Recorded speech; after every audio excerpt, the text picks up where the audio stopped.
Yes. Internet lelet ya.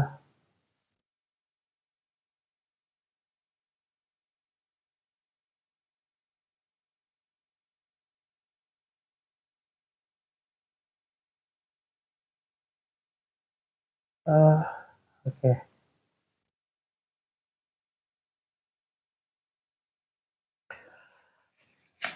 Oke, Shalom, puji Tuhan. Hari ini kita akan belajar Alkitab bareng kembali. Hari ini kita akan belajar dari Yohanes pasal yang ke-14. Jadi sebelumnya kita sudah belajar Yohanes pasal 1 sampai 13 dan hari ini kita akan belajar kembali dari Yohanes pasal yang ke-14. Puji Tuhan, tidak terasa ya. Kita sudah sampai ke pasal yang ke-14. Dan ya, kita akan baca dulu Yohanes pasal 14. Janganlah gelisah hatimu, percayalah kepada Tuhan, percayalah juga kepadaku. Di rumah Bapakku banyak tempat tinggal. Jika tidak demikian, tentu aku mengatakannya kepadamu. Sebab aku pergi ke situ untuk menyediakan tempat bagimu. Dan apabila aku telah pergi ke situ dan telah menyediakan tempat bagimu, aku akan datang kembali dan membawa kamu ke tempatku, supaya di tempat di mana aku berada, kamu pun berada. So, Tuhan Yesus terangkat ke sorga, Tuhan Yesus ke sorga. Itu dikatakan di Yohanes 14 ini untuk menyediakan tempat bagi kita. Jadi Tuhan Yesus, di mana Tuhan Yesus berada, di situ kita berada. So, itu adalah suatu yang sangat luar biasa sekali ya. Ketika Tuhan memberikan kepada kita, menyediakan kepada kita tempat di sorga. Di mana Tuhan Yesus berada, di situ kita berada. Kalau dulu kita berpikir pengen sekali ketemu Tuhan Yesus, pengen sekali bisa bersama-sama dengan Tuhan Yesus. Dan itulah yang sedang Tuhan Yesus kerjakan. Yaitu dia sudah menyediakan tempat bagi kita di sorga. Dan kelak, kalau kita dipanggil Tuhan, atau kalaupun Tuhan Yesus sudah datang, maka di mana Tuhan Yesus berada, di situ kita pun berada. Itu suatu hal yang sungguh luar biasa ya, kalau kita bisa bersama-sama dengan Tuhan Yesus. Dan itulah yang sudah Tuhan Yesus lakukan, yaitu menyediakan tempat bagi kita di sorga. Dan kemana aku pergi, kamu tahu jalan ke situ. Kata Thomas kepadanya, Tuhan, kami tidak tahu kemana engkau pergi. Jadi bagaimana kami tahu jalan ke situ?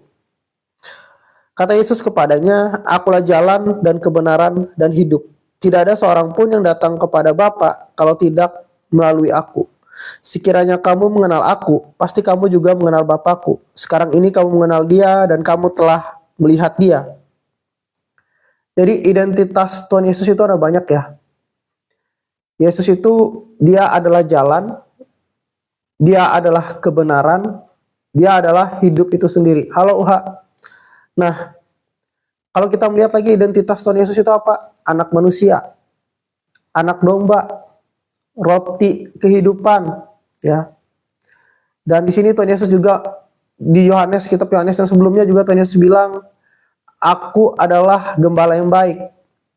Dia juga sahabat kita. Terus Tuhan Yesus juga bilang, aku adalah pintu. So, ada banyak identitas Tuhan, ya.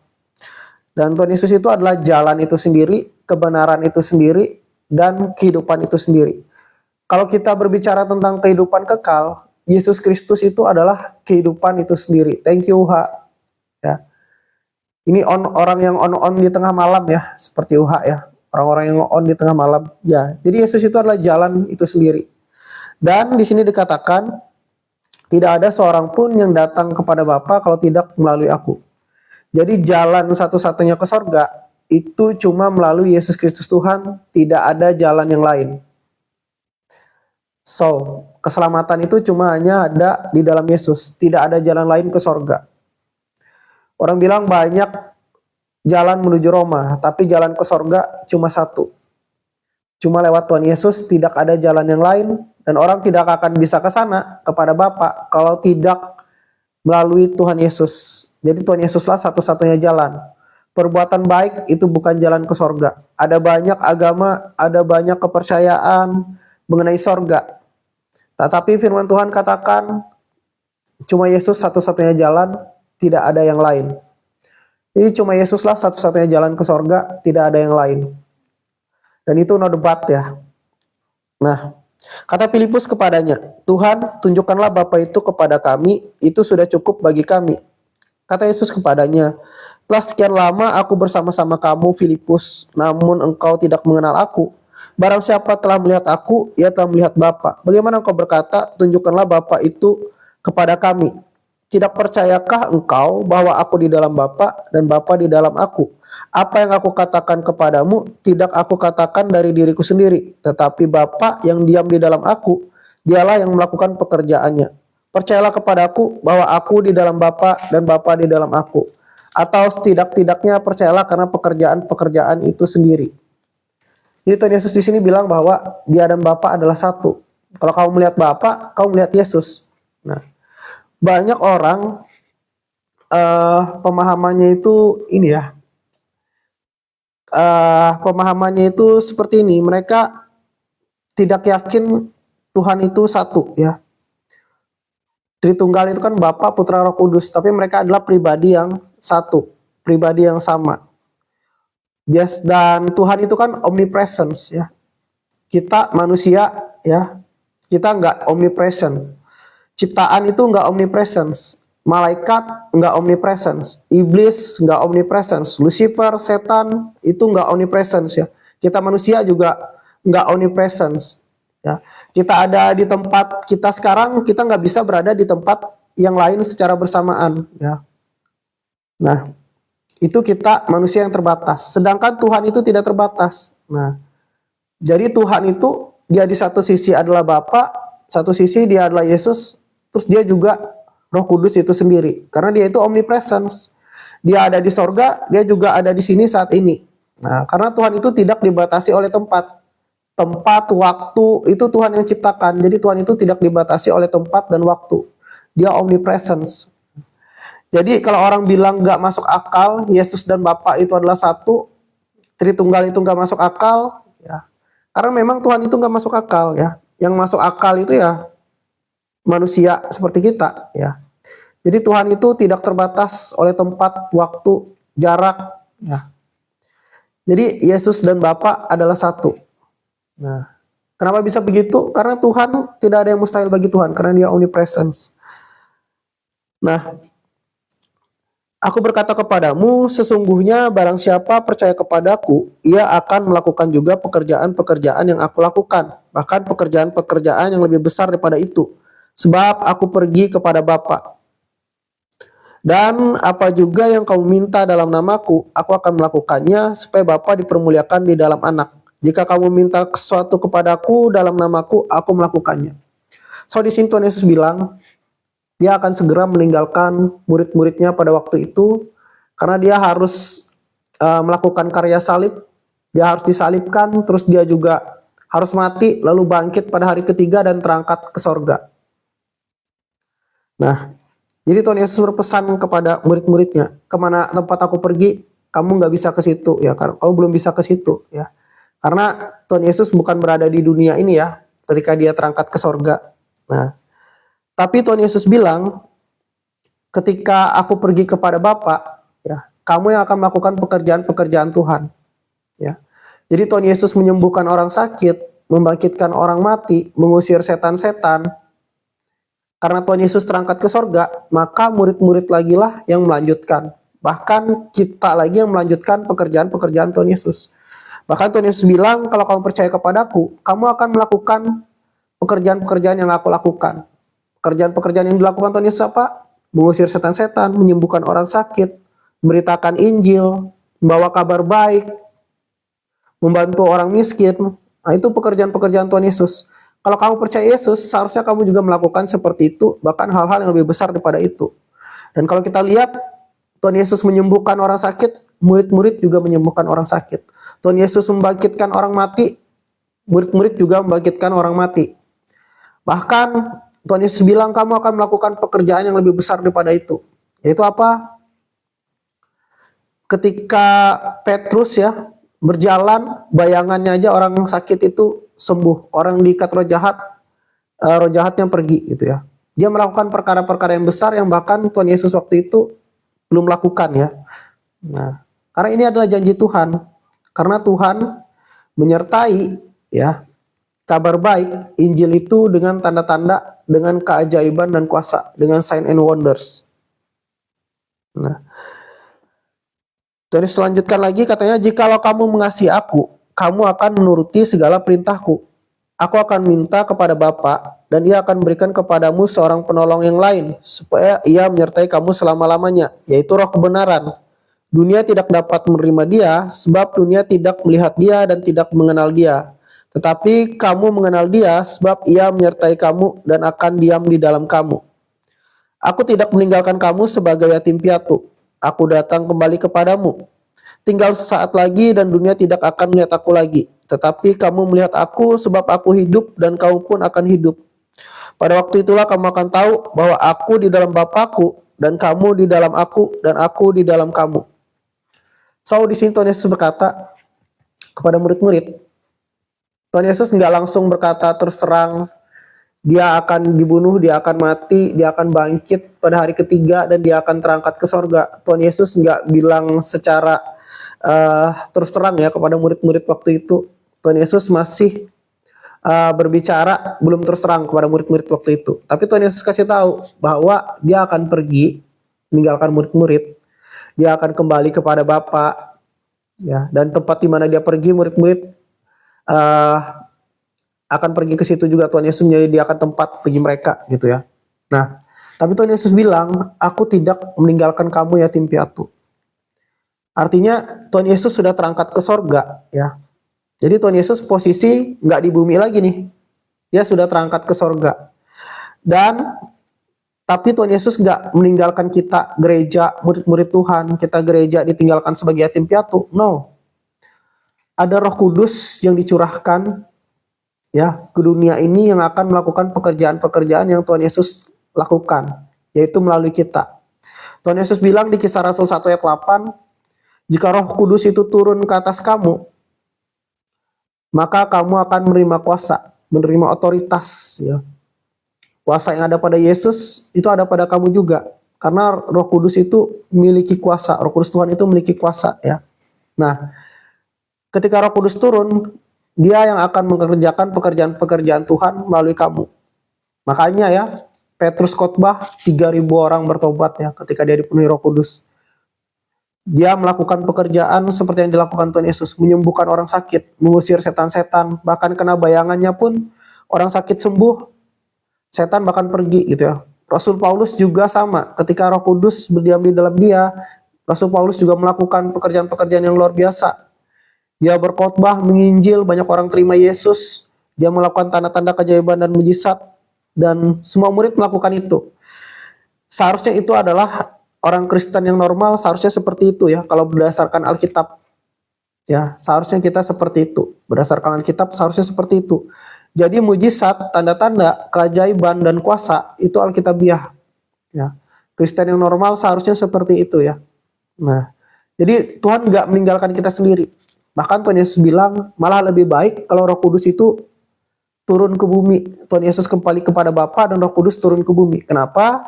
Kalau Tuhan Yesus dalam fisik manusia, dia nggak omnipresence. Makanya kita lihat Tuhan Yesus dalam fisik manusia ya, dia harus pergi dari satu tempat ke tempat yang lain. Dia nggak bisa berada di satu tempat secara bersamaan.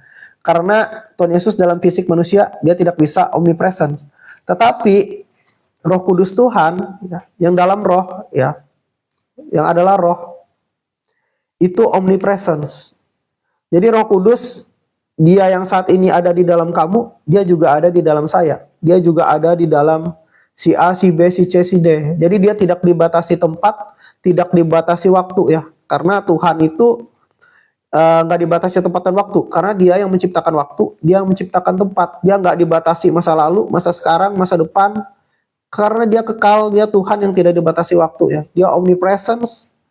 Nah, itulah Tuhan. Nah, Kalau Tuhan Yesus dulu melakukan mujizatnya cukup terbatas karena dia harus dalam posisi manusia ya, harus ke sana kemari. Dengan adanya Roh Kudus Tuhan ini ya, ketika Roh Kudus dicurahkan, Tuhan bisa melakukan mujizat kuasa di berbagai tempat. Saat ini dia melakukan keajaiban menjamah orang. Di Indonesia, di Amerika pun juga bisa begitu karena dia omnipresence. Nah, makanya Tuhan Yesus bilang Roh Kudus ini lebih baik dia turun ke bumi ini ya, karena dia omnipresence. Nah, dan Tuhan Yesus di sorga menyediakan tempat bagi kita ya. Jadi kalau misalnya kita meninggal, kita nggak perlu takut, kita nggak perlu khawatir ya, kita seharusnya bahagia karena kita kembali kepada Tuhan Yesus, karena kita bisa bertemu dengan Tuhan Yesus, dan dikatakan di Yohanes 14 ini, di mana Tuhan Yesus tinggal, kita tinggal di situ.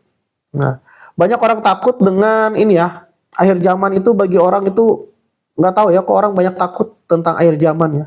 Padahal kalau Tuhan Yesus datang, kalau misalnya rapture atau Tuhan Yesus datang, justru kita kembali ke Tuhan, justru kita berjumpa dengan Yesus gitu ya. Nah, jadi seharusnya itu adalah sukacita. Jadi akhir zaman itu seharusnya kabar sukacita. Ya, atau kematian itu seharusnya bukan suatu hal yang menakutkan. Karena dari situ kita bisa bertemu dengan Tuhan Yesus, kita bisa tinggal bersama-sama dengan Tuhan Yesus. Nah, kedatangan Tuhan pun, rapture, kedatangan Tuhan itu bukan suatu hal yang menakutkan. Karena kita akan tinggal bersama-sama dengan Yesus. Akan menakutkan, kematian itu akan menakutkan kalau kita tidak di dalam Yesus. Kematian itu akan menakutkan bagi orang yang tidak di dalam Yesus. Kedatangan Tuhan, rapture itu akan menakutkan bagi orang yang tidak di dalam Yesus. Tapi bagi kita yang di dalam Yesus, itu adalah kabar baik, itulah kabar sukacita, karena kita jadi bisa tinggal bersama-sama dengan Tuhan Yesus. Seperti Tuhan Yesus katakan, di mana aku berada, kamu pun berada. Dan Tuhan Yesus sudah menyediakan tempat bagi kita di sorga. Gitu ya. Dia sudah menyediakan tempat bagi kita. Jadi kita tunggu waktunya aja ketika ke sana gitu ya. Nah, jadi kematian itu bukan suatu hal yang menakutkan bagi orang yang di dalam Yesus. Kedatangan Tuhan, akhir zaman itu bukan hal yang menakutkan bagi orang di dalam Yesus. Amin. Barang siapa memegang perintahku dan melakukannya, dialah yang mengasihi aku. Dan barang siapa mengasihi aku, ia akan dikasihi oleh Bapakku, dan aku pun akan mengasihi dia dan akan menyatakan diriku kepadanya. Yudas yang bukan Iskariot, jadi ada dua ya. Yudas murid Yesus, satunya Yudas Iskariot, satunya yang bukan Iskariot. Nah, yang Yudas satunya ini yang menulis kitab Yudas. Nah, Yudas yang bukan Iskariot, ya ini ditegaskan oleh Alkitab, berkata kepadanya, Tuhan, apakah sebabnya engkau hendak menyatakan dirimu kepada kami dan bukan kepada dunia? Jadi dia bertanya, Tuhan, kenapa kamu menyatakan dirimu itu kepada orang-orang seperti kami, kepada kami, dan bukan kepada dunia ini? Dunia ini berbicara tentang sistem dunia ini ya. Jawab Yesus, jika seorang mengasihi aku, ia akan menuruti firman-Ku, dan Bapakku akan mengasihi dia, dan kami akan datang kepadanya dan diam bersama-sama dengan dia. Barang siapa tidak mengasihi aku, ia tidak menuruti firman-Ku, dan firman yang kamu dengar itu bukanlah daripada aku, melainkan dari Bapa yang mengutus aku. Semuanya itu kukatakan kepadamu selagi aku berada bersama-sama dengan kamu. Tetapi penghibur, yaitu Roh Kudus, yang akan diutus oleh Bapa dalam namaku, dialah yang akan mengajarkan segala sesuatu kepadamu, dan akan mengingatkan kamu akan semua yang telah kukatakan kepadamu. Nah, jadi Roh Kudus ini ya, dikatakan penghibur. Roh Kudus ini adalah Tuhan itu sendiri, dia omnipresent, dia penghibur, dan dia dikatakan Roh Kudus ini akan mengajarkan kita. Ketika kita belajar firman Tuhan seperti ini, Roh Kudus, minta Roh Kudus yang akan mengajarkan kita dan mengingatkan kita akan firman yang telah dikatakan Tuhan kepada kita. Nah, damai sejahtera aku tinggalkan bagimu, damai sejahtera aku berikan kepadamu, dan apa yang kuberikan tidak seperti yang diberikan oleh dunia kepadamu. Janganlah gelisah dan gentar hatimu. Jadi Tuhan Yesus di sini menguatkan murid-murid, karena Tuhan Yesus tahu ketika dia nanti ditangkap, dia nanti disiksa, dibunuh, mati, ya, murid-murid ini imannya akan goncang. Dan itu terbukti ya. Makanya Tuhan Yesus ini menguatkan mereka. Jangan takut. Aku memang akan kembali kepada Bapa. Tuhan Yesus akan terangkat ke sorga. Tapi Tuhan Yesus gak meninggalkan kalian yatim piatu. Ya, jadi Tuhan itu tidak pernah meninggalkan kita yatim piatu. Dia akan hadir sebagai Roh Kudus Tuhan yang omnipresence, yang akan tinggal di dalam kamu, yang akan menghibur kamu, yang akan mengajar kamu, yang akan mengingatkan kamu akan apa yang sudah Tuhan Yesus ajarkan. Jadi Tuhan Yesus bilang, jangan gelisah dan jangan gentar hatimu, tapi damai sejahteralah. Di sini Tuhan Yesus menguatkan murid-muridnya ya. Ini lebih ke kata perpisahan Tuhan Yesus, karena Yohanes 14 ini waktunya sudah dekat sekali dengan waktunya untuk Tuhan Yesus ditangkap ya. Nah, jadi Tuhan Yesus tidak pernah meninggalkan seorang diri. Kamu telah mendengar bahwa aku telah berkata kepadamu, aku pergi, tetapi aku datang kembali kepadamu. Sekiranya kamu mengasihi aku, kamu tentu akan bersukacita karena aku pergi kepada Bapakku. Sebab Bapa lebih besar daripada aku. Dan sekarang juga aku mengatakannya kepadamu sebelum hal itu terjadi, supaya kamu percaya apabila hal itu terjadi. Tidak banyak lagi aku berkata-kata dengan kamu, sebab penguasa dunia ini datang, dan dia tidak berkuasa sedikit pun atas diriku. Tetapi supaya dunia tahu bahwa aku mengasihi Bapa dan bahwa aku melakukan segala sesuatu seperti yang diperintahkan kepada Bapa kepadaku, bangunlah, marilah kita pergi dari sini. So, ini adalah pesan-pesan Tuhan Yesus ya, menguatkan murid-muridnya. Tuhan Yesus nggak berbicara langsung bahwa dia akan ditangkap, dia akan dibunuh, dia akan disalibkan, tapi dia akan nanti bangkit pada hari ketiga dan terangkat ke sorga. Tuhan Yesus nggak ceritakan itu secara langsung ke murid-murid ya, karena rencana Tuhan itu nggak selalu harus diceritakan secara utuh kepada kita ya. Kadang Tuhan spill sedikit-sedikit dalam hidup kita, meskipun enggak secara utuh rencananya dia ceritakan kepada kita, tapi dia sedikit kasih gambaran dan kasih tahu ya, supaya kita nggak gelisah, supaya kita nggak khawatir. Seringkali dalam hidup itu seperti itu kan, kita seringkali bertanya-tanya tentang masa depan gitu ya, bagaimana masa depan kita. Tuhan tahu bagaimana akhir hidup kita ya, karena Tuhan itu nggak dibatasi oleh waktu. Waktu itu Tuhan yang ciptakan. Jadi Tuhan Yesus itu dia sudah ada di masa depan kita. Apa yang terjadi di depan, Tuhan Yesus sudah ada di sana.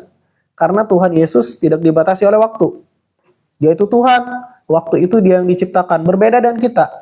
Kita dibatasi oleh waktu. Kita hidup di masa sekarang, kita nggak bisa ada di masa lalu kita kan, atau di masa depan. Tapi Tuhan, dia nggak dibatasi oleh waktu. Masa lalu, masa sekarang, masa depan, itu tidak dibatasi oleh itu. Karena Tuhan yang menciptakan waktu. Nah, seringkali dalam hidup kita seperti itu. Kita khawatir ya, tapi Tuhan mungkin nggak menceritakan ke kita seluruh rencananya. Meskipun begitu, Tuhan kadang bisa spill sedikit ke kita ya. Yaitu kamu nggak perlu khawatir, kamu nggak usah gelisah, damai sejahtera bagi kamu. Kalau Tuhan bilang, rancangan damai sejahtera bagi kamu, kamu punya masa depan yang baik, maka itu pasti terjadi dalam hidup kita. Meskipun Tuhan tidak cerita detail apa yang harus kita lewati, apa yang harus kita jalani, tapi Tuhan yang bilang masa depanmu baik, dia sudah ada di sana. Jadi kalau dia bilang masa depanmu baik, percaya saja. Amin. Nah, jadi kita manusia jangan khawatir ya tentang hidup kita, tentang Tuhan yang pegang hidup kita. Ya. Jadi Tuhan itu yang memegang hidup kita. Jangan takut dengan hidupmu, dengan masa depanmu.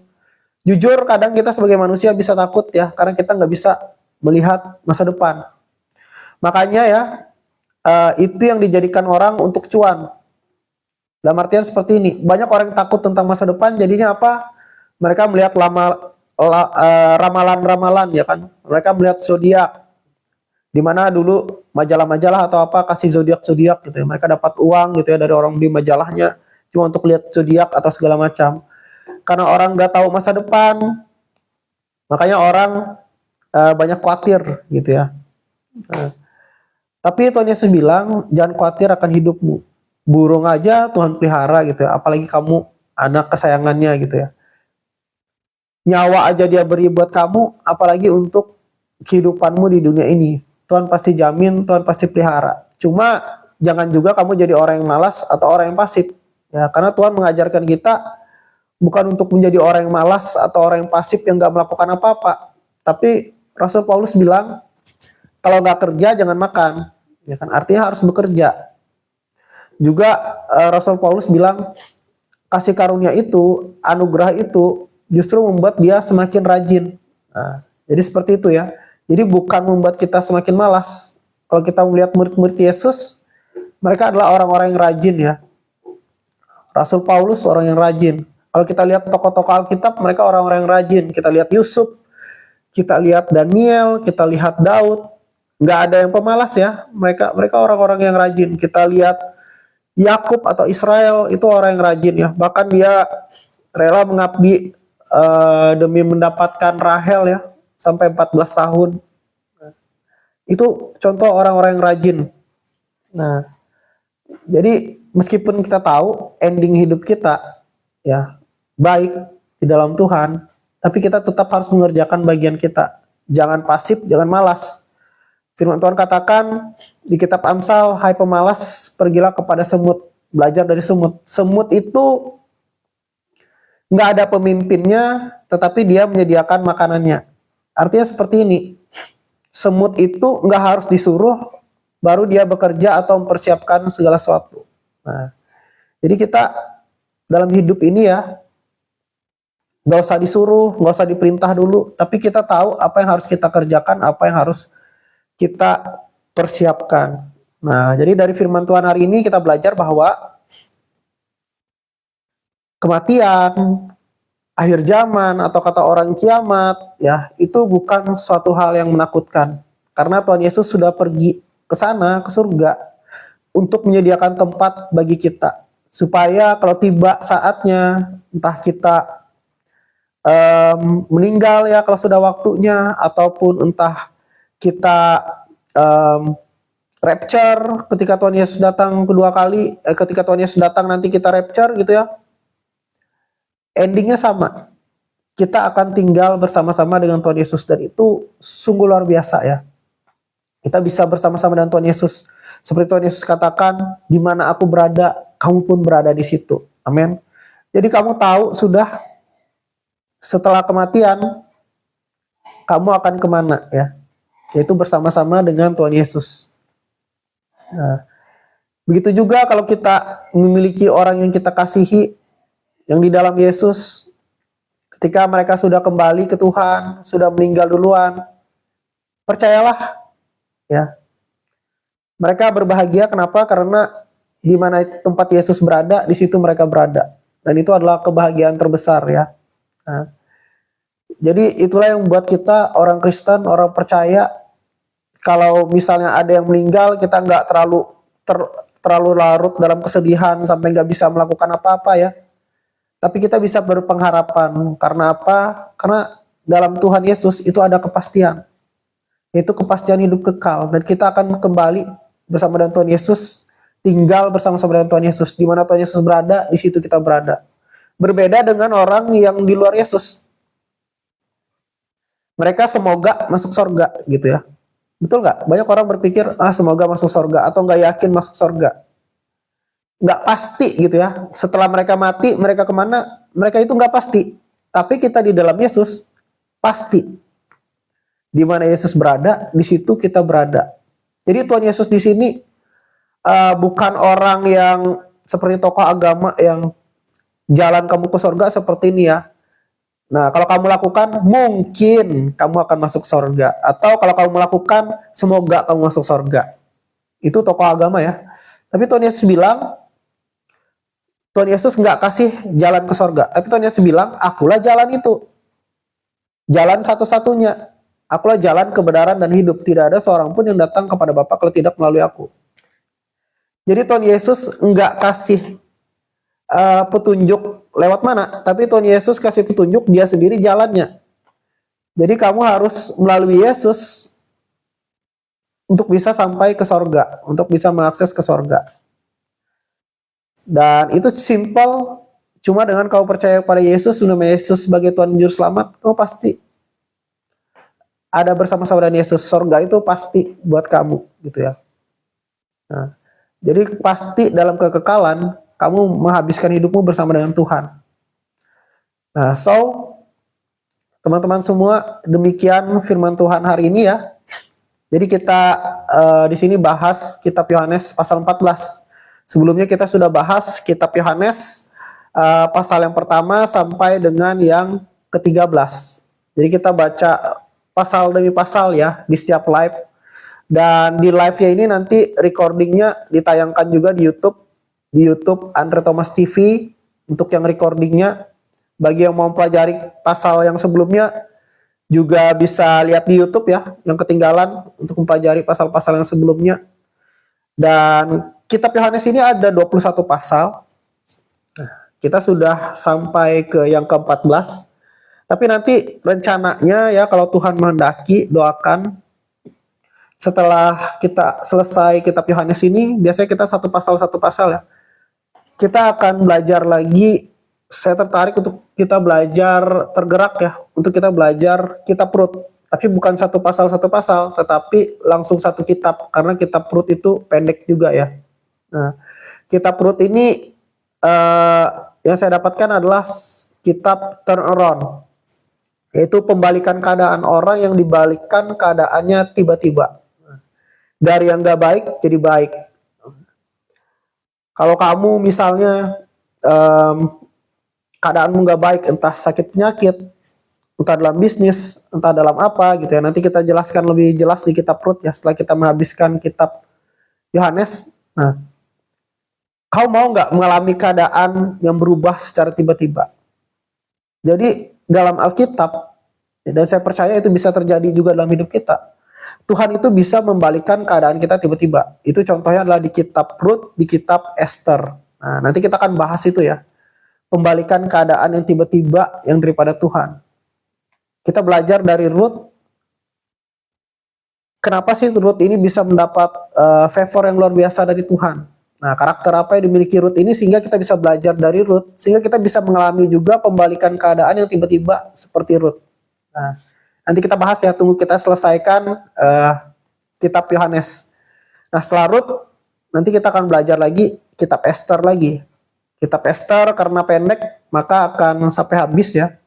Nah, Esther ini juga mengalami turnaround, tapi nanti kita lihat ya, Tuhan akan bawa kemana waktu kita belajar kitab Esther. Nah, jadi buat yang mau nonton recordingnya bisa nonton nanti di YouTube Andre Thomas TV ya. Karena yang di TikTok ini kan tersimpannya cuma di rekamannya kan. Nah, jadi rekamannya nanti biar bisa ditonton terus saya simpan di YouTube. Karena di YouTube saya khusus sharing pesan firman Tuhan. Kalau di TikTok kontennya masih random ya, kecuali live-nya sharing firman Tuhan. Nah, oke, mungkin sampai di sini dulu. Sampai bertemu lagi kalau Tuhan izinkan kita bisa bertemu kembali. Mungkin kalau ada yang mau mengikuti live di TikTok bisa follow TikTok ini ya, khusus untuk live-nya. Dan kalau misalnya mau nonton recordingnya atau mau nonton pasal demi pasal yang sudah ada, bisa subscribe di YouTube Andre Thomas TV. Oke, demikian untuk firman Tuhan hari ini. Senang sekali bisa sharing-sharing belajar firman Tuhan bersama-sama. Jadi saya sebenarnya sambil belajar firman Tuhan ya, at least satu pasal setiap hari. Meskipun sebenarnya sudah habis juga baca Alkitab, tapi baca Alkitab itu pasti ada sesuatu hal yang Tuhan ajarkan gitu ya, dari setiap kitab, dari setiap ini, dan itu luar biasa sekali.